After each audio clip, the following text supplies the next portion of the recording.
ایک جانب افغانستان اور پاکستان کا یدھ ایک باری پھر سے شروع ہو چکا ہے اور دوسری جانب اسرائیل کے کچھ ایجنٹس کو جو ہے وہ سعودی عرب کے اندر گرفتار کیا ہے۔ یہ لوگ موساد کے ہیں، یہ وہی لوگ ہیں جنہوں نے سعودی عرب کے اندر ریفائنری آئل کے اوپر حملہ کیا ہے اور سارا الزام ایران پہ لگا دیا۔ حالانکہ یہ موساد کے ایجنٹس ہیں، انہیں قطر میں بھی جو ہے وہ گرفتار کیا ہے اور انہی لوگوں کو جو ہے وہ سعودی عرب کے اندر بھی گرفتار کیا ہے۔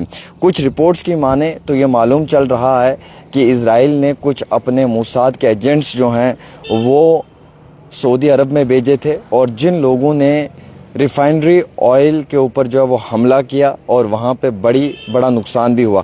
ایسے ہی قطر کے اندر بھی کچھ ریزیڈینشل عمارتوں کو نشانہ بنایا گیا۔ حالانکہ اس کی وضاحت جو ہے وہ ابھی تک مکمل طور کے اوپر کسی بھی میڈیا نے نہیں کی ہے، لیکن یو ایس کے جو یعنی کہ پرانے صحافی بھی ہیں اور ایک پرانا تجربہ بھی ہے، ان کے مطابق ٹکر کارلسن کے مطابق یہ جانکاری دی گئی ہے کہ یہ موساد کے ایجنٹس ہیں جو سعودی عرب کے اندر ایک لمبے عرصے سے فراغ میں تھے کہ کب انہیں موقع ملے اور کب وہ جو ہے وہ بڑے لیول کے اوپر اس طریقے کا ایک کارروائی کو انجام دے پائیں۔ میں آپ کو جانکاری اور تفصیلات دینا چاہتا ہوں، اس طریقے سے رکھیں۔ میری جانکاری اور تفصیلات کے مطابق یہ معلوم چلا ہے کہ سعودی کے اندر جو ریفائنری آئل سسٹم تھا جس پہ دھماکہ ہوا ہے وہ اسرائیل نے کروایا ہے، ایران نے نہیں۔ ایران نے کہا کہ جناب ہم یہ نہیں کر رہے ہیں اور ہمارا اس میں کوئی رول نہیں ہے، اس دھماکے کی ذمہ داری ہم اپنے کندھوں پہ نہیں لیں گے، بلکہ یہ دھماکہ جو ہے یہ بالخصوص اسرائیل نے کروایا ہے، اور یہ دھماکہ اس لیے کروایا ہے تاکہ ایران کے خلاف سارے مسلم ملک ہو جائیں۔ اب جہاں پہ بھی ریزیڈینشل جگہوں پہ دھماکے ہو رہے ہیں ان جگہوں سے موساد کے ایجنٹس کو گرفتار کیا جا رہا ہے۔ یہ اسرائیل کی ایک بہت بڑی انٹیلیجنس ایجنسی سمجھ کر چلیں آپ، ان کے ایجنٹس ہیں موساد۔ یہ لوگ کیا کرتے ہیں، یہ کہیں پہ بھی حالات کو کشیدہ بنانے میں اپنا ایک رول پلے کرتے ہیں۔ جیسے سعودی کے ریفائنری آئل سسٹم کے اوپر دھماکہ کروا دیا اور سارا الزام جو وہ ایران پہ لگا دیا۔ ایران نے اس کی وضاحت بھی کی کہ ہم اس حملے کے پیچھے نہیں ہیں اور ہم اس طریقے کا حملہ نہیں کر سکتے ہیں۔ اگر ہم حملہ کریں گے تو صرف یو ایس کے جو بیسز ہیں، ایئر بیسز ہیں، انہیں ہم نشانہ بنائیں گے، یا پھر ہم یو ایس کی ایمبیسی کو نشانہ بنائیں گے۔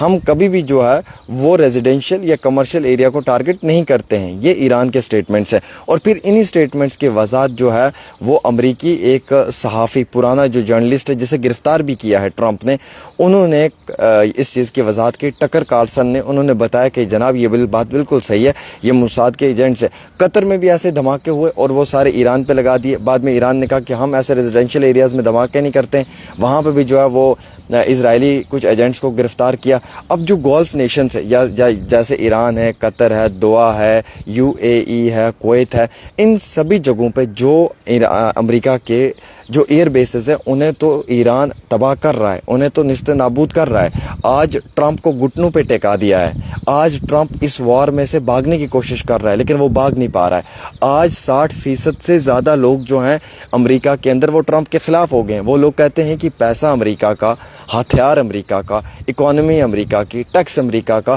اور یہ سارا کا سارا آپ جو ہے وہ اسرائیل پہ خرچا رہے ہیں۔ بنا مطلب آپ ہر ایک انسان کی جنگ میں شامل ہو جاتے ہیں، بنا مطلب آپ ہر ملک کے ساتھ جو ہے وہ پنگا لے لیتے ہیں۔ کبھی آپ چائنا کے ساتھ لڑ جاتے ہیں، کبھی آپ عراق کے ساتھ لڑ جاتے ہیں، کبھی آپ افغانستان کے ساتھ لڑ جاتے ہیں، اب آپ ایران کے ساتھ لڑ گئے ہیں۔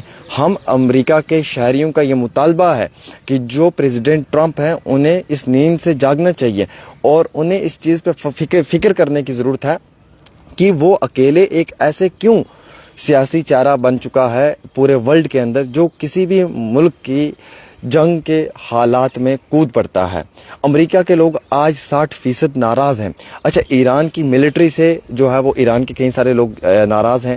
ایران کی ملٹری سے ناراض ہے کہ جناب آپ نے وہ ایکشن نہیں لیا جس ایکشن کی ہم امید رکھتے ہیں، آپ کو زبردست ایکشن لینا چاہیے تھا ٹرمپ کے خلاف، اسرائیل کے خلاف، کیونکہ ووٹنگ ہوتی ہے۔ ایسے امریکہ کے لوگ امریکہ سے ناراض ہو رہے ہیں، وہ کہہ رہے ہیں کہ جناب آپ ہر ایک کی جنگ میں کود جاتے ہو، مان نہ مان میں تیرا مہمان، بیگانے کی شادی میں عبداللہ دیوانہ، مطلب دو ملکوں کی لڑائی ہے، امریکہ بیچ میں کود جاتا ہے۔ وہ کہتے ہیں جناب ہمارا پیسہ، ہماری اکانومی، ہمارا ٹیکس، ہمارے ہتھیار، سب چیزیں آپ دوسرے ملکوں کو دے رہے ہو، ان سے استعمال کروا رہے ہو، اور ہم لوگوں کو جو ہے وہ مینٹلی ڈسٹرب کر رہے ہو، ہماری ایجوکیشن کو ڈسٹرب کر رہے ہو۔ آپ کی ان سب چیزوں کی وجہ سے ہم لوگ مینٹلی جو ہے وہ ڈسٹرب ہو رہے ہیں۔ تو ان سب چیزوں کو لے کر آج کے وقت میں جو ہے وہ کلیئر کٹ میں آپ کو بتانا چاہوں گا کہ حالات کافی برے ہو چکے. اب اسرائیل کا پریزیڈنٹ ہے, معافی چاہوں گا پرائم منسٹر ہے بنجامین نیتن یاہو, وہ وہاں سے بھاگ گیا, وہ جرمنی چلا گیا. اسے معلوم ہے کہ اس کے گھر میں گھس کر ایران اس کو مارے گا. یہ بنجامین نیتن یاہو کو پتہ ہے کہ آج نہیں تو کل اس کو نشانہ بنایا جائے گا. وہ وہاں سے بھاگ گیا اور وہ وہاں سے گیدڑ کی طرح بھاگا ہے اور وہ جا کر جرمنی میں چھپ گیا ہے.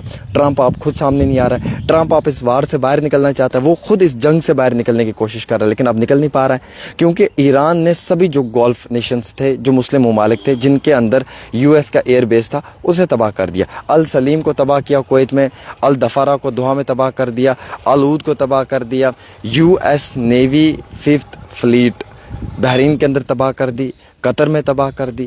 جس پہ ٹرمپ نے پانی کی طرح پیسہ بہایا تھا, جن ایئر بیسز پہ, آج وہ ایئر بیس آپ کو کہیں پہ دکھیں گے نہیں. وہ ایئر بیس تباہ اور برباد کر دیے ہیں.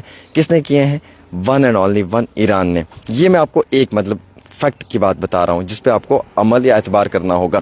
دوسری بات یہ ہے کہ اب موساد کے ایجنٹس کو بھیجا جا رہا ہے کہ آپ جاؤ جی دھماکہ کرو. موساد والے آئے, انہوں نے آ کے سعودی میں دھماکہ کر دیا, بعد میں ان کی گرفتاریاں ہوئی اور معلوم چلا کہ اسرائیل کے ایجنٹ ہیں.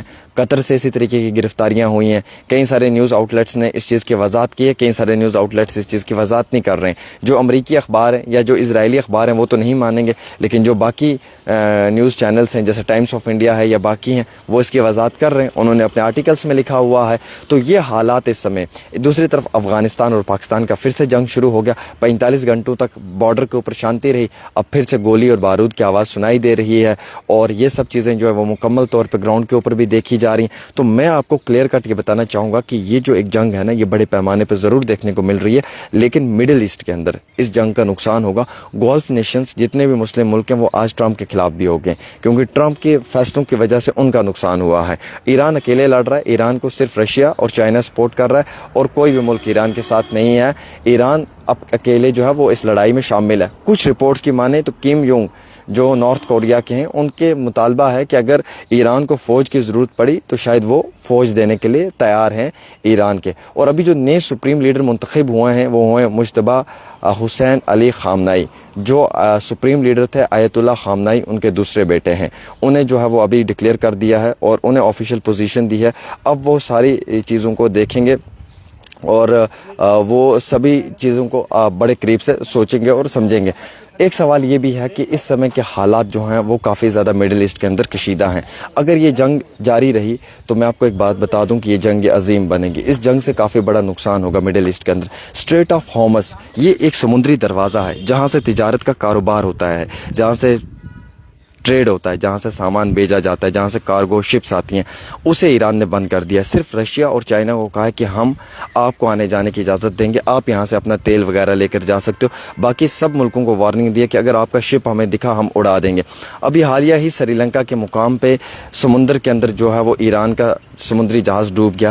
160 کے آس پاس اس میں جو ہے وہ یعنی کہ فوج کے لوگ تھے, جس میں کہ 32 لوگوں کو ریکور کیا ہے. باقی 140 سے زیادہ لوگ جو ہیں وہ اس حملے کا شکار ہوئے ہیں. وہ جو سمندر ڈوبا ہے ان میں ان کی موت ہو چکی ہے. ایک طرف ایران کو کل تک لوگ غلط مانتے تھے, لیکن آج ایران کو لے کر گودی میڈیا کی نظر بھی بدل چکی ہے. ان کا بھی یہ کہنا ہے کہ ایک اکیلا مسلم ملک ہے جس کے اوپر سارے ملک حاوی ہو چکے ہیں, جو سبھی ملکوں کے لیے مصیبت بن رہا ہے کیونکہ وہ اپنے سپریم لیڈر آیت اللہ خامنائی کی لڑائی لڑ رہا ہے.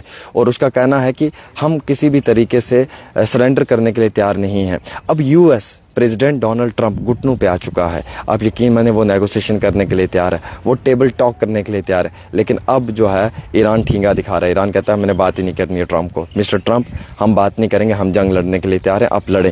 کلیئر ڈائریکشنز دی ہیں, بم کے بدلے بم, میزائل کے بدلے میزائل, اسٹرائک کے بدلے اسٹرائک, اور ٹاک کے بدلے ٹاک ہوگی, لیکن وہ بھی کچھ رولز کے مطابق ہوگی. تو یہ ابھی تک کے آفٹر آل سچویشن ہے. افغانستان پاکستان آپس میں لڑ رہا ہے, مڈل ایسٹ کے اندر گولف نیشن تباہ ہو رہے ہیں, حالات کشیدہ ہو رہے ہیں. اب میں ایک بات بتانا چاہوں گا, کچھ جو بروکر ہیں جو زمینیں شمینیں بیچتے ہیں وہاں دبئی میں, وہ لوگ ایک نیریٹو چلا رہے ہیں سوشل میڈیا پہ کہ ایوری تھنگ از فائن.